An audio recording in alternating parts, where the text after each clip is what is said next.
किसी भी प्रकार से इस पटाखों को नहीं स्टॉक किया जा सकता है। चोरी की स्कूटी वहां कैसे पहुंची सर? ये कि किसी हम कनेक्ट कर रहे हैं, चोरी की स्कूटी भी किसी व्यक्ति की ही है और जैसे ही वो कनेक्ट हो जाए हम आपको उसके बारे में डिटेल। जिस दुकान पे इस मार्च 2023 को स्कूटी चोरी थी नीले रंग की, वो यहाँ मिली है, उस इसका कुछ है क्या? हाँ, उसकी हम जांच पड़ताल कर रहे हैं कि ये किसके पास थी, लेकिन पूर्ण रूप से मैं ये फिर से कहना चाह रहा हूँ कि आप सीसीटीवी फुटेज देख लीजिए। ये घटना पूरी रूप से बारूद से संबंधित है और अवैध पटाखों से संबंधित है। बाकी कुछ नहीं। ये जो स्कूटी है चोरी की, जो इसकी ये भी बताना है कि ये जो वहां पर मौके पे जो साक्ष्य मिले हैं, हमारी फॉरेंसिक टीम फील्ड यूनिट है उसके द्वारा परीक्षण किया गया है।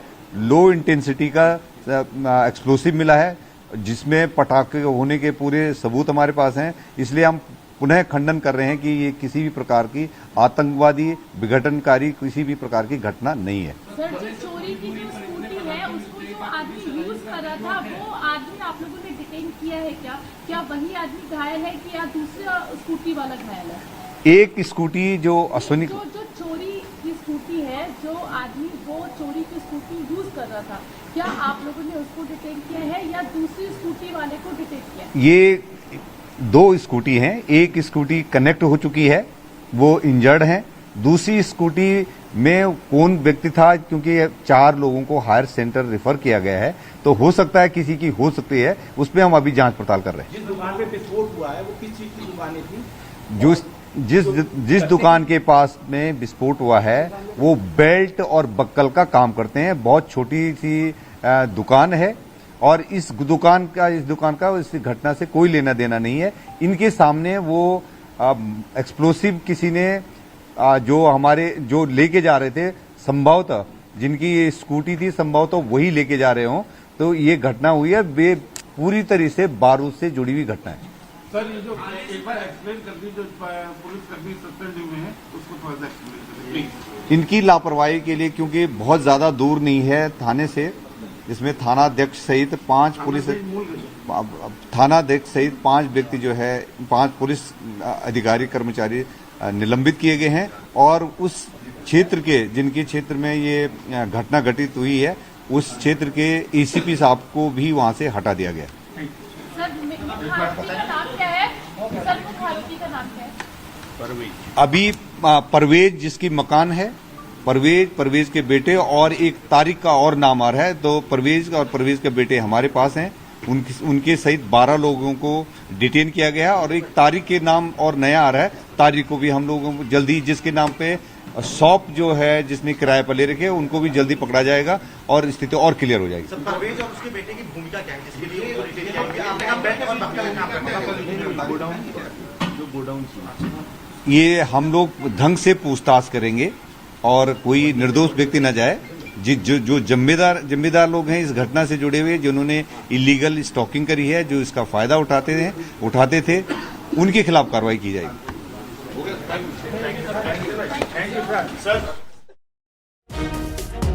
तो अभी आपने सुना कानपुर ब्लास्ट केस को लेकर पुलिस ने बयान दिया और कोई आतंकवादी घटना नहीं है, ये कहना है कानपुर पुलिस का। ब्लास्ट के पीछे कोई साजिश नहीं है, ये भी कहा गया, क्योंकि कानपुर ब्लास्ट केस जो कि कल की ये घटना है, 2 स्कूटी में ब्लास्ट हो जाता है और इतना जोरदार धमाका होता है कि आसपास की कई दुकानों को अपनी जद में ले लेता है। इस वक्त की बड़ी खबर, ब्लास्ट के पीछे कोई साजिश नहीं है। थानाध्यक्ष सहित 5 पुलिसकर्मी निलंबित कर दिए गए हैं।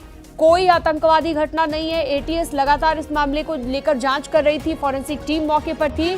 ये अवैध पटाखे रखने का मामला है, इसकी वजह से ब्लास्ट हुआ है यहाँ पर। और आपकी जानकारी के लिए ये भी बता दें कि ये भी पता चला है कि पिछले साल भी दिवाली से पहले यहाँ पर ऐसी ही घटना हुई थी। ये अवैध पटाखे रखने का मामला है, ये कोई साजिश नहीं है, कोई आतंकी घटना इसके पीछे नहीं पाई गई है।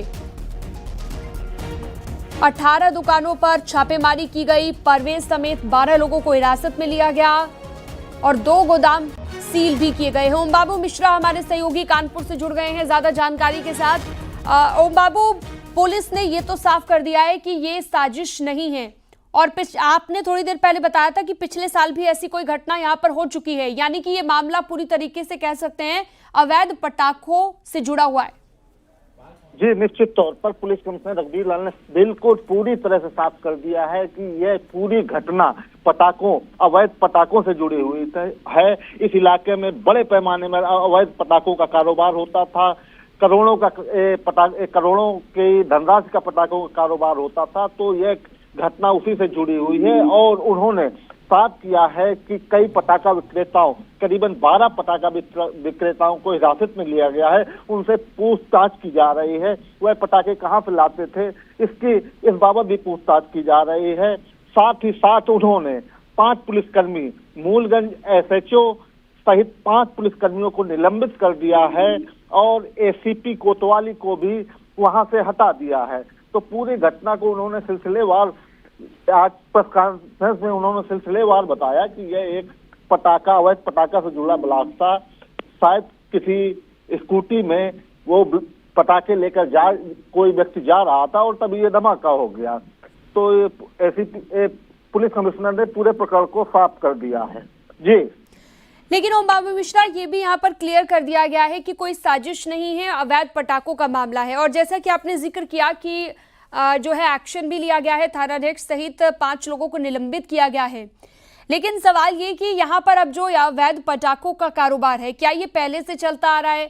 आपने बताया पिछले साल भी ऐसी घटना हुई, यानी कि कई सालों से यहाँ पर अवैध पटाखों का कारोबार चलता था, जिसकी वजह से इतनी दुकानें जद में आई।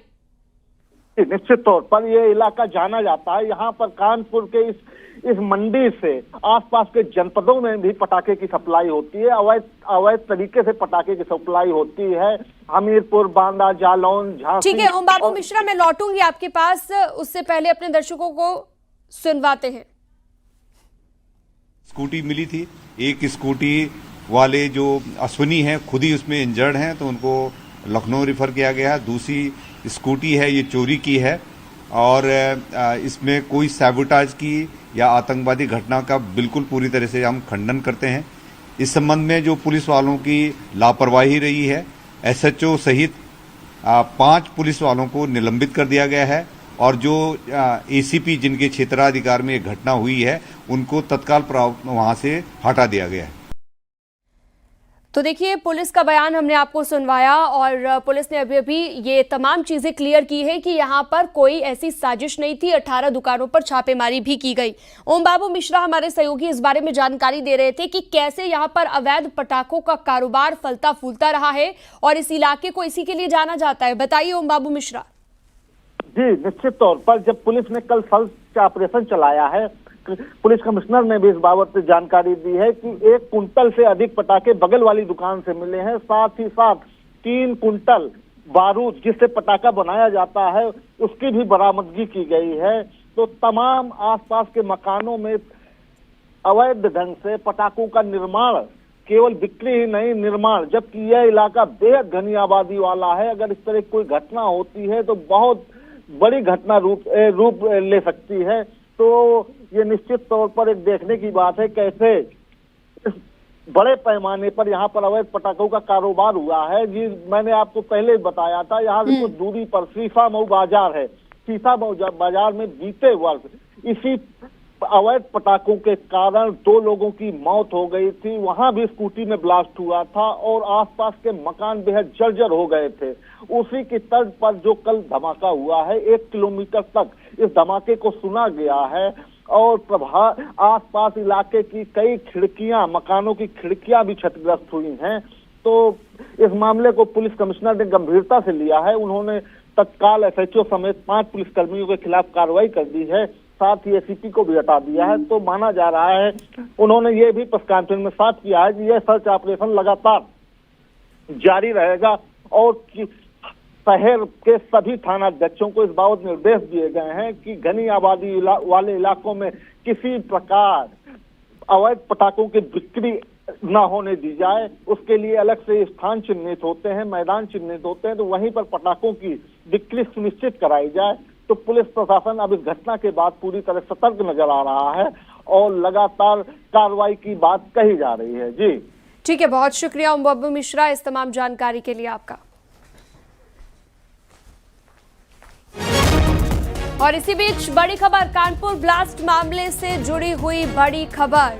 एनआईए की टीम भी कानपुर पहुंची। इससे पहले एटीएस लगातार जांच कर रही थी और एनआईए की टीम भी ब्लास्ट की कर रही है जांच। कानपुर ब्लास्ट मामले से जुड़ी हुई ये बड़ी खबर, जिसको लेकर तमाम जानकारी भी दी गई है। पुलिस का बयान भी सामने आ चुका है।